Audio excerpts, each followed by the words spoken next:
Hola, hace unos días cuando comenzaron los ataques de Estados Unidos e Israel contra Irán, hicimos un video tratando de comprender lo que está ocurriendo y de no caer en los fáciles posicionamientos de la polarización que nos están pidiendo sobre todo los medios de comunicación y principalmente entre todos los medios de comunicación las redes sociales, donde se nos exige una toma de posición absoluta, definitiva y de lo menos matizada posible. El simplismo absoluto que nunca sirve realmente para analizar una realidad que sabemos que es compleja o que mucha gente acaso olvida que es compleja. Me lo pregunto porque ha pasado lo siguiente.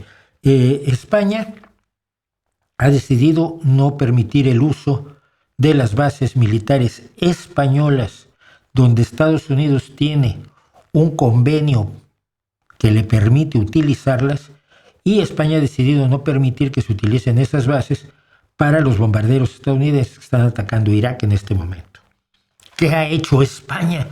Bueno, España se ha mantenido en la legalidad. Primero que nada, no son bases estadounidenses. Esta historia se la han contado a usted, sobre todo la izquierda que estorba, la izquierda menesterosa que yo llamo, una izquierda que siempre ha dicho que las bases estadounidenses son un enclave colonial. No hay bases estadounidenses en España.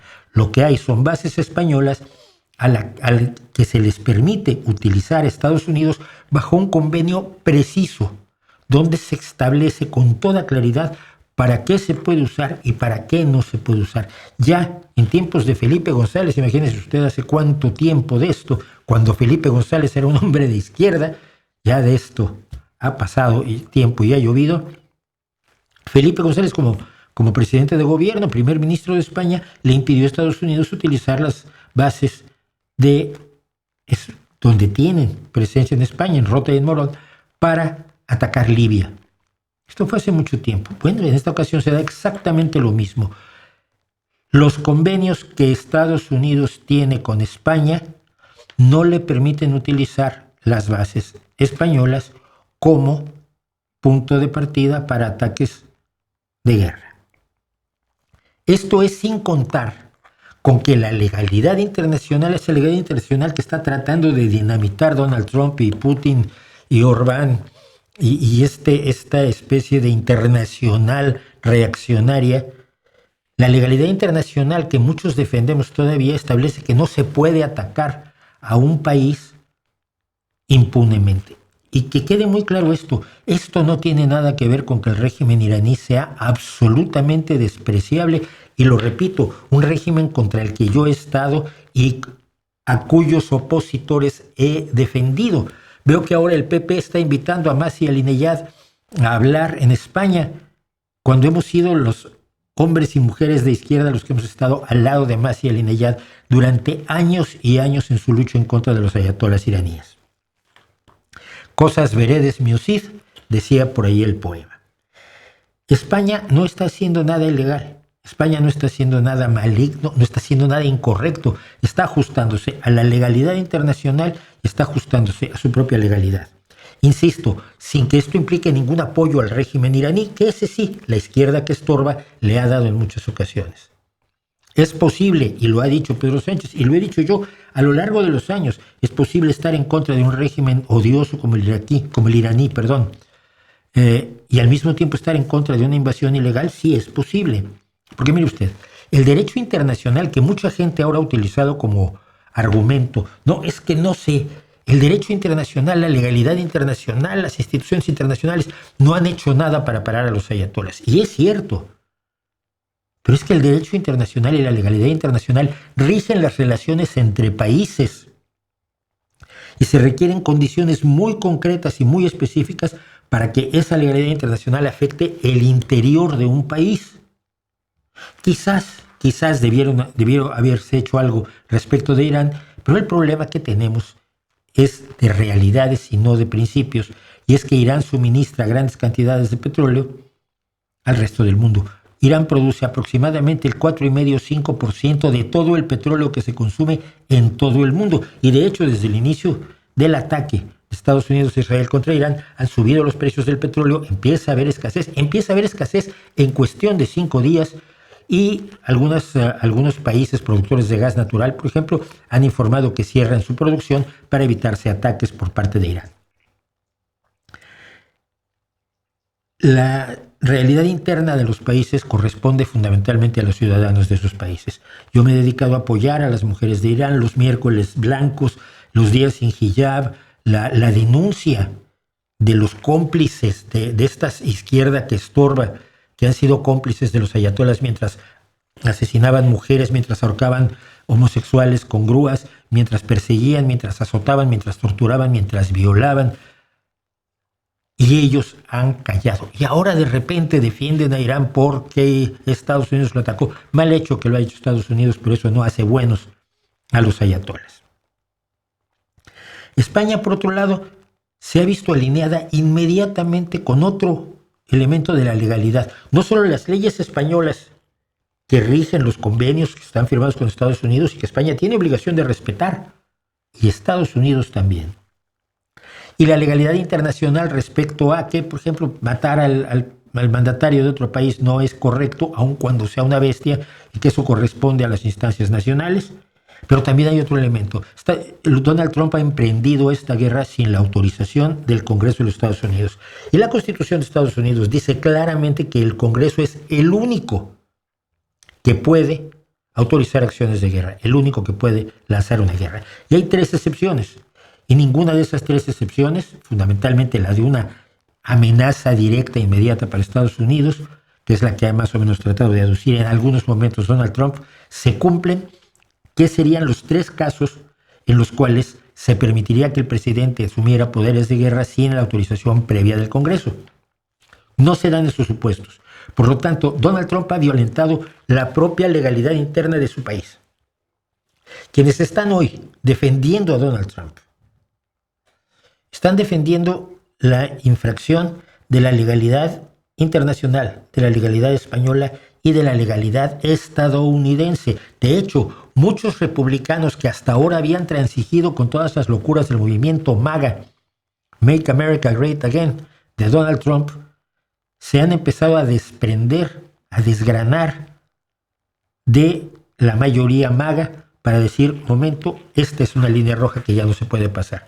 Y no se puede pasar porque la ley, cuando deja de funcionar, afecta a todos, incluso a aquellos que creen que la ley no debe funcionar. Donald Trump ha emprendido una guerra que nadie sabe cómo va a terminar, con la irresponsabilidad que lo ha caracterizado como mandatario en su primer mandato, pero sobre todo en el año y un mes que ha sido presidente por segunda ocasión. Las consecuencias de sus acciones son absolutamente imprevisibles. Hacen feliz a Netanyahu, ni siquiera a todo Israel, porque a muchos israelíes les gustaría más vivir en paz. Pero hace feliz a Netanyahu, hace feliz a Putin, hace feliz a Orbán, hace feliz quizás a Xi Jinping, hace felices a todos aquellos que juegan contra la gente como usted y como yo, que quisiéramos vivir mejor en paz. Lo que está haciendo España es lo correcto. Lo que está haciendo el gobierno español es lo adecuado, es mantenerse dentro de la línea de los principios. Si no tenemos principios, no tenemos a dónde ir. Y qué bueno que así haya sido, y qué bueno que buena parte del mundo esté girando la vista hacia España, hacia lo que ha hecho el presidente de gobierno Pedro Sánchez, hacia lo que ha hecho el Partido Socialista como gobernante, para tratar de volver un poco a la cordura en un mundo en el que la locura que parte de una ultraderecha encabezada por Donald Trump se ha, al parecer, apoderado de la mente de muchas personas. A raíz de mi video, y es importante comentarlo no por mí, sino por lo que representa, muchísimas personas me han acusado de ser un defensor de los ayatolas y un sionista estadounidense imperialista. Mientras que otras personas me han acusado de ser un enemigo de los Estados Unidos, un enemigo de Israel y un amigo de los ayatolas, y que defiendo la barbarie que se ha cometido desde que el ayatolá Ruhollah Khomeini entró al poder al caer el Shah de Irán. Que por el mismo video, 2 grupos polarizados me acusen precisamente de lo que más odian, es un ejemplo clarísimo de la falta de claridad de la falta de comprensión, de la falta de profundidad, de la falta de matices a la que nos están llevando los medios. Medios que a veces son propiedad con enorme frecuencia de personas cuyos intereses ideológicos los llevan a buscar precisamente el simplismo, el blanco y negro, el tuyo y mío, el ellos y nosotros, el los malos y los buenos. Y el mundo es, siempre lo hemos dicho en este canal, muchísimo más complicado. Donald Trump, por su parte, ha dado hasta este momento alrededor de 8 explicaciones distintas de la guerra. Una de ellas fue que Irán intervino en las elecciones de Estados Unidos en 2020 y en 2024 en contra de Trump y ahora se está vengando de ellos. En otro momento ha dicho que está tratando de salvar a la gente de Irán, cosa que ya se podía haber hecho hace 40 años.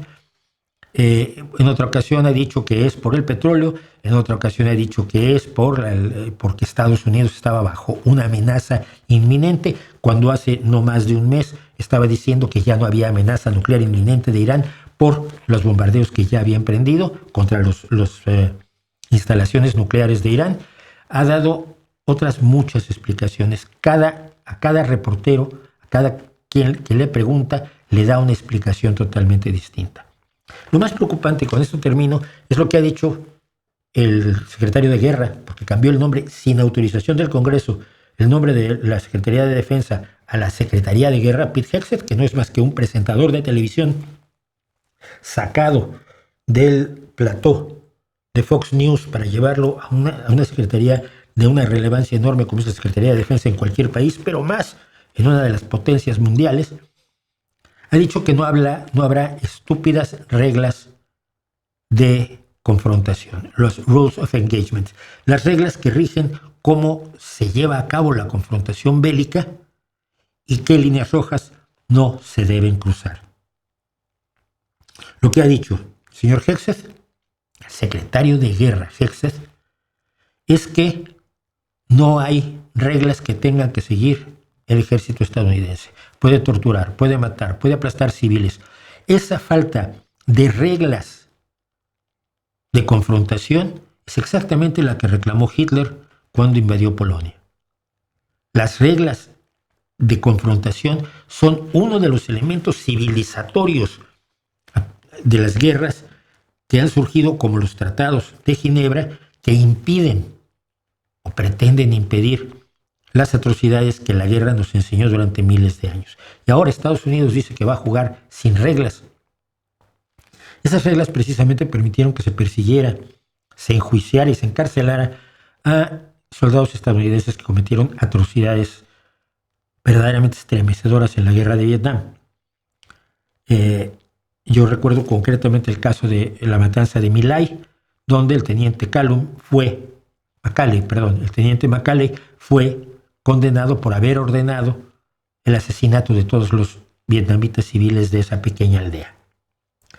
Una de tantas atrocidades, una que sí se pudo perseguir. Pero ahora el secretario de Guerra nos ha dicho que no tienen esas estúpidas reglas de confrontación, esas reglas de combate, y que podrán hacer lo que se les dé la gana.